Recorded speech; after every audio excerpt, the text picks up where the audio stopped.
ជំរាបសួរបងប្អូនទាំងគ្នារីស័យសម្រាប់ថ្ងៃទី6ខែ5ឆ្នាំ2025គឺជាថ្ងៃឈើដកមកជាមួយនឹងកុលហើយកុលមានធាតុទឹកដកនៅពីក្រោមអញ្ចឹងចំពោះថ្ងៃទី6ខែ5នេះ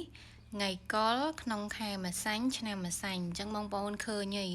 សត្វតកលជាមួយនឹងម្សាញ់អញ្ចឹងបងប្អូនត្រូវមានការប្រុងប្រយ័ត្នចំពោះការបើកបរធ្វើដំណើរចំពោះមនុស្សទូទៅព្រោះដោយសារតែវេលាមកគឺឆុងគ្នាស្រេចហើយអ្នកដែលគាត់មានកលឬមកអ្នកដែលគាត់មានម្សាញ់ក្នុងទូរិស័យទៀតគឺកាន់តែត្រូវប្រុងប្រយ័ត្នឲ្យបានខ្ពស់មិនថាសម្រាប់កិច្ចការងារអីផ្សេងឬមួយក៏ការធ្វើដំណើរបើកបរព្រោះក្រុមហ្នឹងគឺសិតតែក្រុមធ្វើដំណើរបើកបរអញ្ចឹងបងប្អូនត្រូវមានការប្រុងប្រយ័ត្នបើកបរដោយទំនួលខុសត្រូវហើយនឹងយោគយល់អធ្យាស្រ័យគ្នាគ្រប់ច្បាប់ចរាចរណ៍ទាំងអស់គ្នាអញ្ចឹងណាដើម្បីកុំឲ្យមានបញ្ហាកើតឡើងខាតបង់បញ្ហាឆុងផ្សេងទៀតគឺអ្នកដែលគាត់មានផ្លូវជាមួយនឹងរកាជាមួយនឹងវោកមានបញ្ហាខ្លះទៅតាមម្សាញ់ព្រោះថ្ងៃនេះថ្ងៃកុល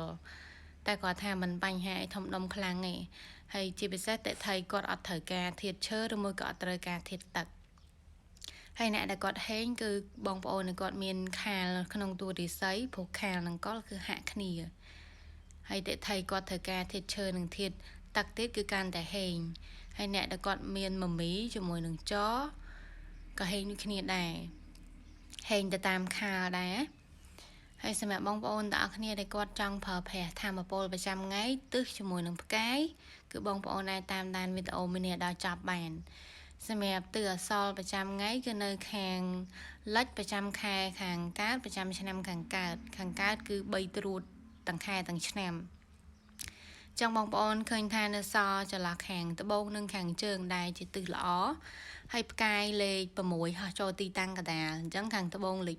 1ខាងជើងលេខ2អញ្ចឹងបងប្អូនអាចទាញប្រយោជន៍ពីទិសខាងជើងជាមួយនឹងខាងត្បូងដើម្បីអង្គុយប្រើប្រាស់បានមិនថានៅក្នុងផ្ទះការិយាល័យកន្លែងណាមួយដែលបងប្អូនធ្វើការងាររស់ស៊ីហ្នឹងបងប្អូនអាចបែងជា8ទៅបងប្អូនអាចប្រើប្រាស់តាមនឹងបានចំណុចកដាលគឺ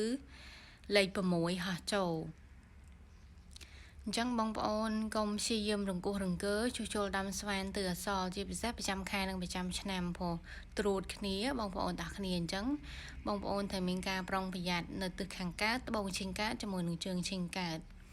ទិសអសរទាំងខែទាំងឆ្នាំហើយប្រចាំថ្ងៃដែលជាទិសអសរខាងលិចហ្នឹងក៏បងប្អូនគួរជៀសវាងដែរបើសិនជាអ្នកនរគ្នាមានការជួសជុលចង់ជួសជុលដាំស្វានអីផ្សេងបងប្អូនអាចរកចិនសែជំនាញមួយណាដែលបងប្អូនស្រឡាញ់ចូលចិត្តឲ្យគាត់